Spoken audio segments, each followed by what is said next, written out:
যুক্তরাষ্ট্র ইরান যুদ্ধ উত্তেজনার মধ্যে ত্রিপাক্ষিক প্রতিরক্ষা চুক্তিতে সই করল সৌদি আরব, তুরস্ক ও পাকিস্তান।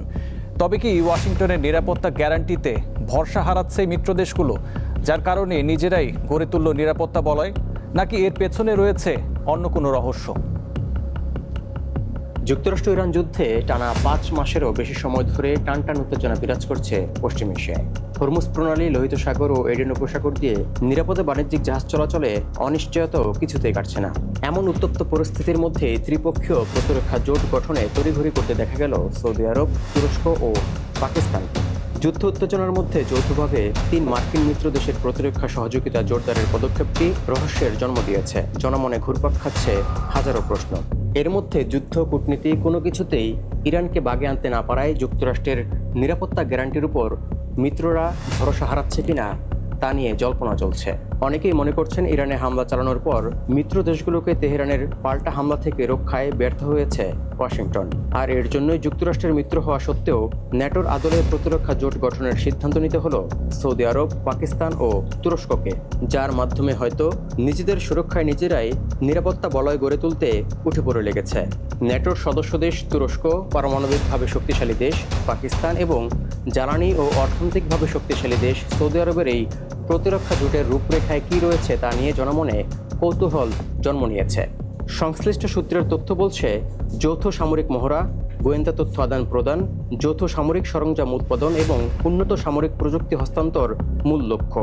আর ত্রিপক্ষীয় জোট গঠনের সিদ্ধান্তকে 2025 সালে হওয়া সৌদি আরব ও পাকিস্তানের দ্বিপক্ষীয় প্রতিরক্ষা চুক্তির সম্প্রসারণের পদক্ষেপ হিসেবেও দেখা হচ্ছে।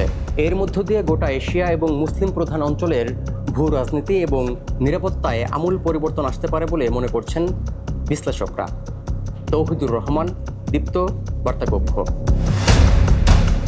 গ্রিসের উপকূলে কয়েক ঘন্টার ব্যবধানে 200 জনের বেশি অবৈধ অভিবাসীকে উদ্ধার করেছে দেশটির কোস্টগার্ড। উদ্ধার হওয়া এসব অভিবাসীর বেশিরভাগই বাংলাদেশ ও সুদানের নাগরিক। গ্রিক সংবাদ মাধ্যম ডেমোক্রেটিয়ার বরাতে মিডল ইস্ট মনিটর জানিয়েছে, লিবিয়া উপকূল থেকে ছেড়ে আসা একের পর এক নৌকায় 48 ঘন্টার কম সময় অন্তত 202 জন অভিবাসী ক্রিট দ্বীপে এসে পৌঁছান। উদ্ধার হওয়া সবাইকে হেরাক্লিয়ন বন্দরের একটি সাময়িক আবাসন কেন্দ্রে স্থানান্তর করা হয়।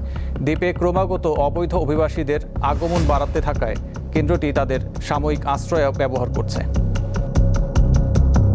যুক্তরাষ্ট্রের প্রেসিডেন্ট ডোনাল্ড ট্রাম্পের উদ্যোগে হোয়াইট হাউসে $40 কোটি ব্যয়ে বলরুম তৈরির কাজ বন্ধের নির্দেশ দিয়েছে একটি ফেডারেল আপিল আদালত। হোয়াইট হাউসের ভেঙে ফেলা ইস্ট উইংয়ের জায়গায় এই বলরুম তৈরির উদ্যোগ নিয়েছিল ট্রাম্প প্রশাসন। আদালতের এই নির্দেশের ফলে প্রেসিডেন্ট ট্রাম্প তার এখতিয়ারের সীমা পরীক্ষায় আরেক আইনি লড়াইয়ে বড় ধরনের ধাক্কা খেলেন। শুক্রবার ওয়াশিংটন ভিত্তিক ডিস্ট্রিক্ট অব কলম্বিয়া সার্কিটের আপিল আদালত 2-1 সংখ্যাগরিষ্ঠ মতামতে বলরুম তৈরির কাজ বন্ধের নির্দেশ দিয়েছে।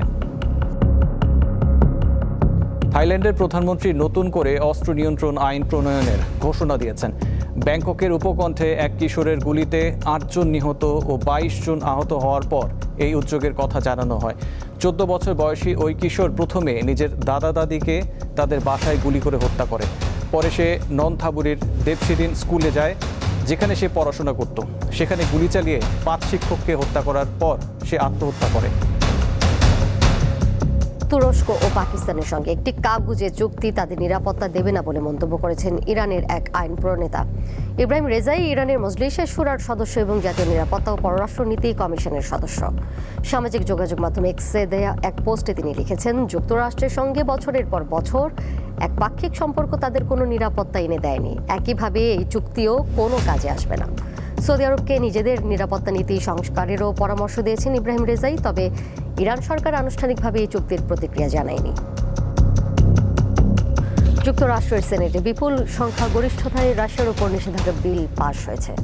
এতে রাশিয়ার শীর্ষ 5 জ্বালানি আমদানিকারক ভারত, চীন, আজারবাইজান, হাঙ্গেরি ও স্লোভাকিয়ার উপর 100% শুল্ক আরোপের ক্ষমতা পেতে যাচ্ছেন প্রেসিডেন্ট ডোনাল্ড ট্রাম্প। গত 11 জুলাই মারা যাওয়া রিপাবলিকান সিনেটর লিন্ডসে গ্রাহামের সম্মানে এই বিলের নামকরণ করা হয়। 5 বছরে পা দেয়া ইউক্রেন যুদ্ধের প্রতিক্রিয়ায় রাশিয়ার ওপর কঠোর নিষেধাজ্ঞার দাবিতে শুরু থেকেই সরব ছিলেন গ্রাহাম। আগামী 31 আগস্ট বিলটি চূড়ান্ত অনুমোদনের জন্য উত্থাপন করা হবে। তবে কোনো দেশ যদি নিজেদের মোট প্রাকৃতিক গ্যাসের 15%-এরও কম রাশিয়া থেকে আমদানি করে এবং রুশ জ্বালানি নির্ভরতা আরও কমায়, তাহলে নিষেধাজ্ঞার আওতায় পড়তে হবে না। ইরান যুদ্ধে লক্ষ্য অর্জন সম্ভব নয়, তাই যুদ্ধ থেকে বের হওয়ার নিরাপদ পথ খুঁজছেন যুক্তরাষ্ট্রের জয়েন্ট চিফস অফ স্টাফের চেয়ারম্যান জেনারেল ড্যান কেন। বিষয়টি নিয়ে ট্রাম্প প্রশাসনের কয়েকজন শীর্ষ কর্মকর্তার সঙ্গে আলোচনাও করেছেন শীর্ষ এই জেনারেল। সংশ্লিষ্ট 3টি সূত্রের বরাতে এই খবর প্রকাশ করেছে খোদ মার্কিন গণমাধ্যম CNN। সূত্রগুলোর দেয়া তথ্য বলছে, শুধু বিমান হামলার মাধ্যমে ট্রাম্পের ঘোষিত লক্ষ্য অর্জন করাও কঠিন বলে মনে করছেন কেন। তাই সংঘাত আরও বাড়ালে তা উল্টো যুক্তরাষ্ট্রের জন্য ক্ষতিকর হতে পারে। এদিকে চলমান আঞ্চলিক উত্তেজনায় তেহরান কোনো শক্তির কাছে নতি স্বীকার করবে না বলে হুঁশিয়ারি দিয়েছেন ইরানের প্রেসিডেন্ট মাসুদ পেজেশকিয়ান। এমনকি ওমানের সঙ্গে দ্বিপাক্ষিক সমঝোতায় নয়, বরং যুক্তরাষ্ট্র ইরানের সব শর্ত মেনে নিলেই হরমুজ প্রণালী পুনরায় খুলে দেওয়া হবে বলে সাফ জানিয়ে দিয়েছে তেহরান।